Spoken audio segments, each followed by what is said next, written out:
राघोजी बांगरे, होनाजी केंगले, सतुबाबा मराडे, राणी Durgavati, झलकरीबाई, Ramai Bangre, Chhatrapati Shivaji Maharaj, doctor Babasaheb Ambedkar या महान पुरुषांच्या चरणी मी माझे नतमस्तक ठेवते। आज आपण या ठिकाणी पुसरे गावामध्ये जो काही आदिवासी सांस्कृतिक मेळावा ठेवलेला आहे त्या मेळाव्यानिमित्त जमलेला आहोत। सर्वात प्रथम या मंचावरती उपस्थित असलेले अनेक प्रतिष्ठित मान्यवर तसेच सरपंच मॅडम, भाऊसाहेब आणि खरं सांगायचं तरी आदिवासी समाजातील तरुणांना दिशा आणि समाजकार्यामध्ये स्वतःहून सहभाग घ्यावा असे मार्गदर्शन करणारे माझे प्रेरणास्थान आदरणीय प्रवीण भाऊ पारधी, इथं उपस्थित असलेल्या बंधू आणि भगिनींनो, आज आपण या ठिकाणी आदिवासी संस्कृती संवर्धन मेळाव्यानिमित्त जमलेलो आहोत। सर्व ग्रामस्थांचे मी सर्वात आधी स्वागत करत आहे, कारण आदिवासी संस्कृती ही कुठेतरी संपत चाललेली आहे आणि ती जपण्याचं काम आपल्या सर्व माता भगिनींकडे आहे आणि असे कार्यक्रम प्रत्येक गावांमध्ये झाले पाहिजे, ही काळाची गरज आहे। आदिवासी संस्कृती जर म्हणलं तर आदिवासी समाज हा निसर्गाला आपला देव मानत आलेला आहे, निसर्ग पूजक आहे आणि एक सृष्टी जर टिकवायची असेल तर आदिवासी संस्कृती जोपासली पाहिजे। आदिवासी समाज जल जंगल जमिनीचं रक्षण करत आलेला आहे, त्याचा आदर्श घेतला पाहिजे। आज आपण पाहतो बाहेरील देशातील लोक आज आदिवासी समाजाचं अनुकरण कुठेतरी घेत आहेत आणि ते करत आहेत। आपण कोरोनासारख्या महामारीतून पाहिलं की जर माणसाला जगायचं असेल तर निसर्गाशिवाय दुसरा पर्याय नाही। मग आमचे देवी देवता हे रानवनातले आहेत, आम्ही झाडांना, फुलांना, वेलींना, पशूंना, पक्ष्यांना यांना देव मानत आलेलो आहोत। आम्ही कळमाचं झाड तोडत नाही कारण आमची कळमजाई आहे, आम्ही वर्षाचं झाड तोडत नाही, आमची वर्सुबाई आहे, आम्ही उंबराचं झाड तोडत नाही, आमचा उंबर आहे, हे आमचे देवी देवता आहेत। आम्ही घोरपड मारत नाही कारण आमचे देव घोरपडा दिले आहे आणि हेच आजपर्यंत आपण टिकून ठेवत आलेलो आहोत। आदिवासी समाजामध्ये सर्वात महत्त्वाचं स्थान हे पहिल्यांदा स्त्रीला देण्यात आलेले आणि ही आदिवासी संस्कृती जगातली सर्वात श्रेष्ठ संस्कृती आहे। आपण पहा, आपल्या देव्या सुद्धा एक स्त्रीच आहे आणि आपल्या महिलेला, आपल्या घरातील जी महिला आहे, करती महिला, तर आपल्या घरात जर काही कार्य करायचं असेल, लग्न कार्य असेल, काही घ्यायचं असेल किंवा गाय म्हैस खरेदी करायची असेल तरी आपल्या घरातल्या माता भगिनीला विचारल्याशिवाय आपण कुठली गोष्ट करत नाही। आपल्या समाजामध्ये महिलेला सर्वात आधी मोलाचं स्थान दिलेलं गेले, हे कुठेही तुम्हाला पाहायला मिळणार नाही इतर समाजांमध्ये। आणि हे करत असतानाच मग आमच्या माता भगिनीने आमची संस्कृती टिकून ठेवण्याचं काम केलेलं आहे, जोपासण्याचं काम केलेलं आहे। आणि आमच्या पूर्वीच्या ज्या माता होत्या त्यांची जी वेशभूषा होती, वट्याचं लुगडं आणि पूर्वी असायच्या गाठीच्या चोळ्या असायच्या, आज त्या नाहीयेत, लोप पावलेले। अंग झाकण्यासाठी फडकी हे वस्त्र असायचं, त्यामुळे उन्हाळ्यात, पावसाळ्यात, थंडीत ही फडकी आमचं शरीर तर झाकतच होती, आम्हाला सन्मान देतच होती, परंतु ऊब देखील देण्याचं काम त्या फडकी, हा सन्मानाचं आमचं काम या फडकीने केलेलं आहे। तर आदिवासी महिला या पूर्वीपासूनच आमच्या संस्कृती जोपासत आलेल्या आहेत। आमच्या आदिवासी समाजामध्ये मातृसत्ताक संस्कृती ही स्त्रियांना मोलाचं स्थान दिलेलं गेलेलं आहे। आदिवासी समाजातील महिलांचे दागदागिने जर पाहिले तर गळ्यामध्ये पुतळे असायच्या, पायात जोडवी, अंगठे, नाकामध्ये गोल अशी मोठी नथनी असायची, डोरलं असायचं, बाजूबंद असायचे, हे आमचे दागिने आज ते कुठेतरी लोप पावलेले। परंतु आमच्या या समाजामध्ये ज्याप्रमाणे सुवासनीला जसा अधिकार दिलेला आहे तसाच विधवा महिलांना देखील अधिकार दिलेला आहे। आजही पालघर या ठिकाणी जर तुम्ही गेला तर आपल्या समाजातील ज्या महिला आहेत, लग्न ही विधवा महिला लावत असते, तिला धवेली असं म्हटलं जातं। तर आमच्यामध्ये ही विधवा ही सवाशीने असा कधी भेदभाव केला जात नाही, ही आपली आदिवासी संस्कृती आणि ही टिकून ठेवण्याचं काम आपण सर्व माता भगिनींनी केलेले। पूर्वीच्या ज्या आमच्या आदिवासी माता भगिनी असायच्या त्या शेतामध्ये जर काम करायला गेल्या तर त्या काय करत असायच्या, भलर म्हणत असायच्या. सकाळी पहाटे 3 वाजता उठून दळण कांडण करत असायच्या, जात्यावरची गाणी म्हणत असायच्या, ओव्या म्हणत असायच्या. जर एखाद्या महिलेला सासूरवास असेल, माहेरी जायचं असेल, तिला आठवण येत असेल किंवा एखाद्या महिलेला आनंद असेल तर ती तिचा त्या भावना त्या गाण्यातून ती व्यक्त करत असायची.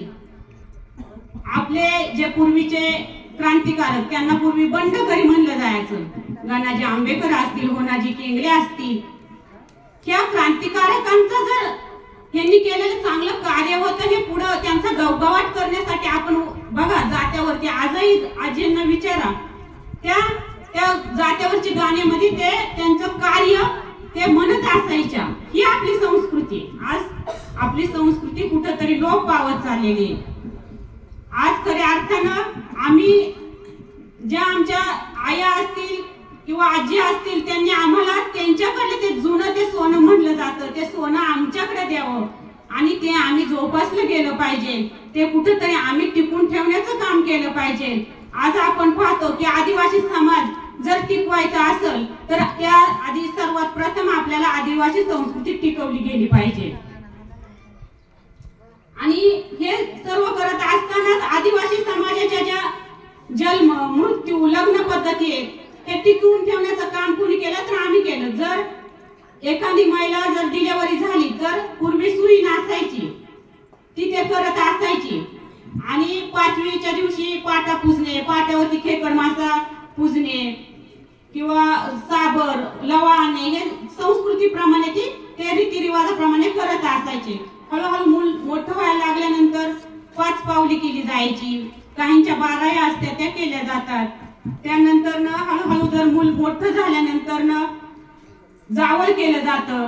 लग्न ठरल्यानंतर कुकाचा कार्यक्रम केला जायचा. त्याला आपण कुकाचा कार्यक्रम असताना आपण भावकीतल्या माणसाला उठवायचो, त्याला कुकू लावायला सांगायचो आणि त्यावेळेस तो पोलीस पाटील असतील, सरपंच असेल, ग्रामस्थांना विचारायचा कुकू लावायला हुकूम आहे का. बाकीचे सांगायचे बाबा कुणाच्या नावाचं कुकू आहे, हाय हुकूम. अशी ही आपली संस्कृती. आज आपण ती लोप पावत चाललेली, पण आपली संस्कृती आपणच टिकून ठेवायची आहे. त्यानंतर जर आपण हळद दळणे असेल, फोडणे असेल, आपली जुनी आमच्या आज्यांची आयांची गाणी खूप सुंदर आणि गोड होती. ती आपल्या संस्कृतीवर आधारित होती, आपल्या निसर्गाला धरून असायची आणि त्या गाणी म्हणत असायची. हळद लावताना आपले जे देव आहेत, आपले जे निसर्ग देवता आहेत यांना बोलवायच्या. त्यानंतर लग्नाच्या नवरदेवाचा मांडव हा हळदीच्या दिवशी केला जायचा, नवरीचा मांडव हा लग्नाच्या दिवशी केला जायचा. मांडव ढळायचा कार्यक्रम असायचा. पूर्वी काय असायचं, जर एखाद्याच्या घरी कार्य निघालं तर भावकीतली गावकीतली लोक मिळून मिसळून सर्व कार्य करत असायची आणि भावकीतल्या प्रत्येक माणसावर एक एक जबाबदारी दिली जायची. सर्वांना सांगणे, सुपाऱ्या देणे, आपली चांद्याची पाने आणणे, ही सगळ्या गोष्टी कशा सर्वांवर जबाबदारी द्यायची, मिळून मिसळून अशी ती सर्व कामं करत असायची आणि अगदी आपलं लगीन कार्य चांगल्या प्रकारे ते पार पडलं जायचं. आज काय झालंय तर ज्याचं माझ्या घरी लग्न आहे ना, मीच तिकडं बघायचं, काय करायचं ते कुणाला घेणं देणं नाही त्याचं. आज आपण विभक्त झालो. पूर्वी आपली एकत्र कुटुंब पद्धती होती. मला इथं आल्यानंतर खरं सांगायचा आनंद वाटला. सरपंच मॅडम, तुमच्या घरातली जी कुटुंब एकत्र कुटुंब आहे, सर्व मिळून मिसळून राहतात आनंदाने, खरंच हे केलं गेलं पाहिजे. ही काळाची गरज आहे आणि खरंच आपले पूर्वज जे टिकून ठेवत होते ते असंच नव्हतं भाऊ. तर हे लग्न पद्धतीमुळं मांडव ढळे आणल्यानंतर त्यांच्या ववाळला जायचं, त्यांना मान सन्मान दिला जायचा, भावकीतल्या गावकीतल्या लोकांना सन्मान केला जायचा. त्यानंतर हळद लावताना वर बापांना देखील नाहडलं जायचं, हळद लावली जायची. लग्न लागता वेळेस ज्यावेळेस नवरदेव येतो त्यावेळेस नवरदेव आल्यानंतर गावातल्या महिला त्याला दूध भात गुळ भात घेऊन जायच्या, गाणी म्हणायच्या, आला आला नवरदेव आला. आज ती गाणी कुठेतरी लोप पावले. त्यानंतर बाहेर जर लग्न लागलं तर नवरदेव नवरीला जो धागा असतो तो गुंडाळतो, त्याला सुतवणं म्हणतात. तर त्यावेळेस आपण मुली आणि लहान लहान असायचो, गाणी म्हणायचो, येडा पाडलाय ग येडा पाडलाय ग सोनेरी डोंगराला. ती गाणी कुठेतरी लोप पावत चालली. ती गाणी टिकून ठेवली पाहिजेत आपण.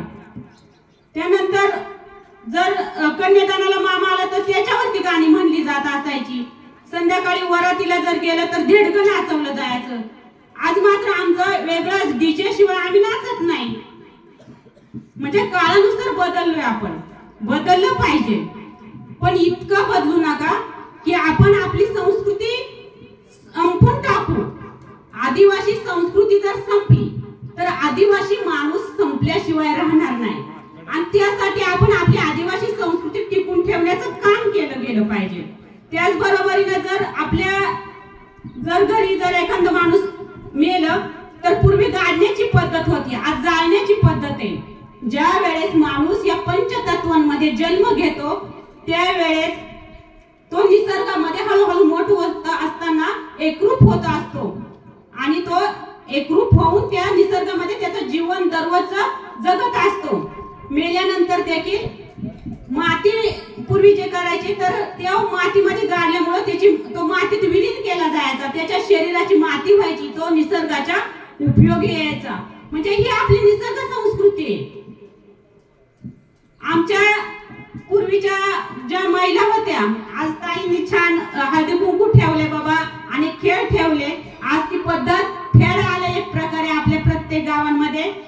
मला सांगायचं फक्त जाणीवपूर्वक का पूर्वी होतं ना आपलं, पण आपण पूर्वी शिमगा असल, बाकीचे सण उत्सव असल, त्यावेळेस आपण काय करायचो, आपल्या जुन्या बाया गावातल्या सासू रोसनी किंवा माहेर वासनी सगळ्या एकत्र यायच्या, गोल फेर धरायच्या आणि एक विशिष्ट प्रकारचं आपण गाणं म्हणत असायचो, नाचत असायचो, खेळत असायचो. लांडगा आला रे आला हे खेळ खेळत असायचे. अनेक वेगवेगळे खेळ, म्हणजे ते सर्व आनंद लुटण्याचं काम आपण करत असायचो.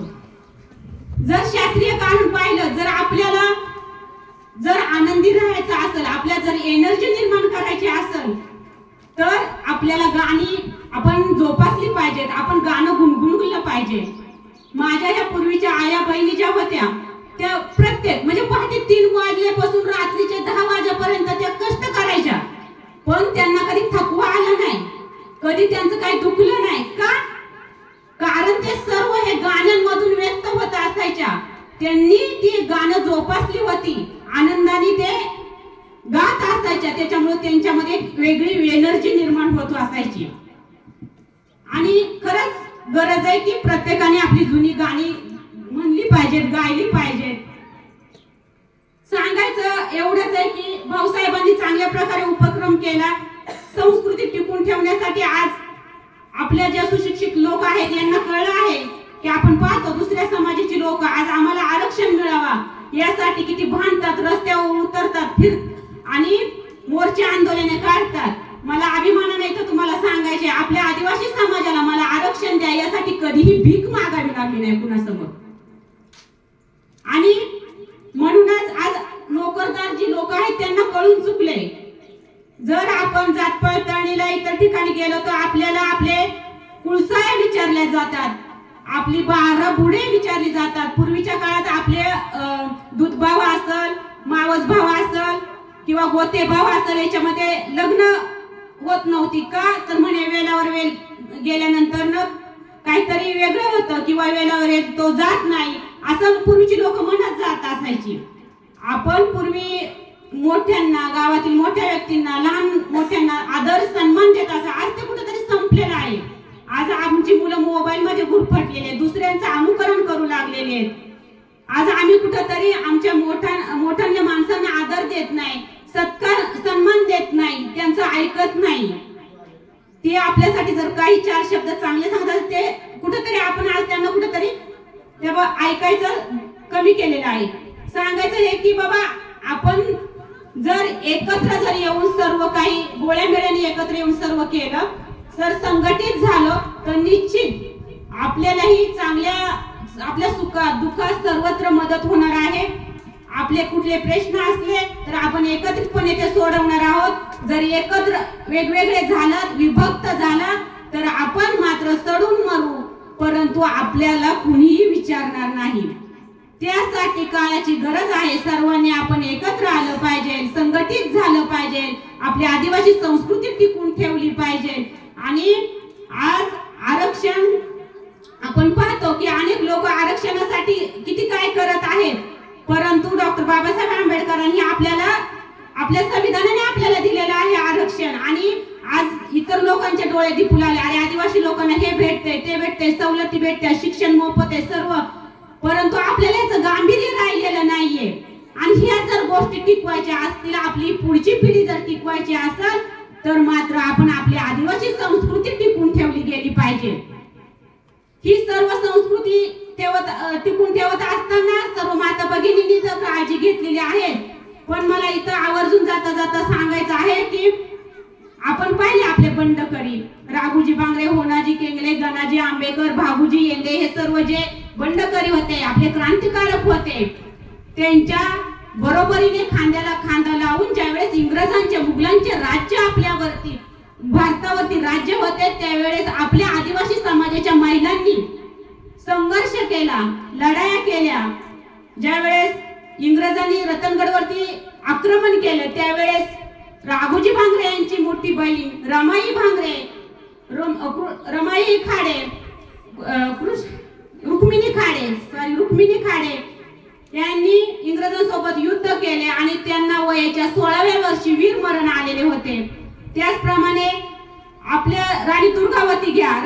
ज्यावेळेस मुघलांचं राज्य होतं त्यावेळेस राणी दुर्गावती ही आदिवासी महिला राणी होती. तिच्या राज्यातली प्रजा सुखी होती, सर्व काही व्यवस्थित चाललेलं होतं. पण शेजारी जे राज्य होतं ते काय होते, पुरुष प्रधान होते. त्यांना एक महिला राज्यकर्ती कुठंतरी पाहायची नव्हती, त्यांना आवडत नव्हतं. आणि त्यांनी ज्यावेळेस राणी दुर्गावतीच्या राज्यावरती आक्रमण केले त्यावेळेस राणी दुर्गावतीने त्यांचा पराभव केला. त्यांचा झालेला पराभव त्यांना सहन झाला नाही आणि त्यांनी दिल्लीचा राजा अकबर बादशाहचे कान भरले. दिल्लीचा राजा अकबर बादशाह यांनी राणी दुर्गावतीला शरण येण्यास सांगितले, पण राणी दुर्गावती एक स्वाभिमानी आदिवासी महिला राणी होती आणि तिनं तिचा स्वाभिमान जागृत ठेवून ती शरण गेली नाही, मुघलांसोबत संघर्ष केला आणि त्या वीरांगनेला तिला वीरमरण आले. तसंच झाशीची राणी लक्ष्मीबाई यांचा इतिहास प्रत्येकाला माहिती आहे. पण ज्या वेळेस झाशीच्या राज्यावरती इंग्रजांनी आक्रमण केलं त्यावेळेस खऱ्या अर्थानं झाशीची राणी लक्ष्मीबाई यांना झाशीच्या राज्यातून बाहेर सुखरूपपणे बाहेर काढणाऱ्या ह्या माझ्या झलकारी बाई आदिवासी महिला होत्या. झलकारी बाई ह्या आदिवासी महिला होत्या आणि झलकारी बाई राणी लक्ष्मीबाई ह्या एकसारख्या दोघी जुळ्या बहिणी आहेत की काय अशा वाटत होत्या. आणि त्यावेळेस त्यांनी इंग्रजांच्या डोळ्यामध्ये धूळ ठोकत त्यांनी झाशीच्या लक्ष्मीबाईंना बाहेर काढलं आणि त्या स्वतः लक्ष्मीबाईच्या जाग्यावरती इंग्रजांसोबत लढल्या, संघर्ष केला आणि त्यावेळेस त्यांना वीरमरण आलेलं आहे. आपल्यापर्यंत आपला इतिहास जाणीवपूर्वक येऊन दिलेला गेलेला नाहीये. मी आज जाणीवपूर्वक या 2-3 महिलांचं का तुम्हाला सांगते, कारण पहिल्यापासून आपल्या महिलांनी नुसतं घर, संसार, संस्कृती टिकून नाही ठेवली, तर जेव्हा जेव्हा संघर्ष करायची वेळ आली, जेव्हा जेव्हा लढाया करण्याची वेळ आली, म्हणजे माझ्या महिला ह्या पराक्रमी देखील, शौर्य देखील गाजवणाऱ्या होत्या. आमच्या महिला कधीच कमी पडलेल्या नाही हे सांगण्याचं त्यातनं तात्पर्य आहे. एवढं मी बोलते आणि माझे 2 शब्द थांबवते. जय आदिवासी, जय बिरसा, जय राणी दुर्गा.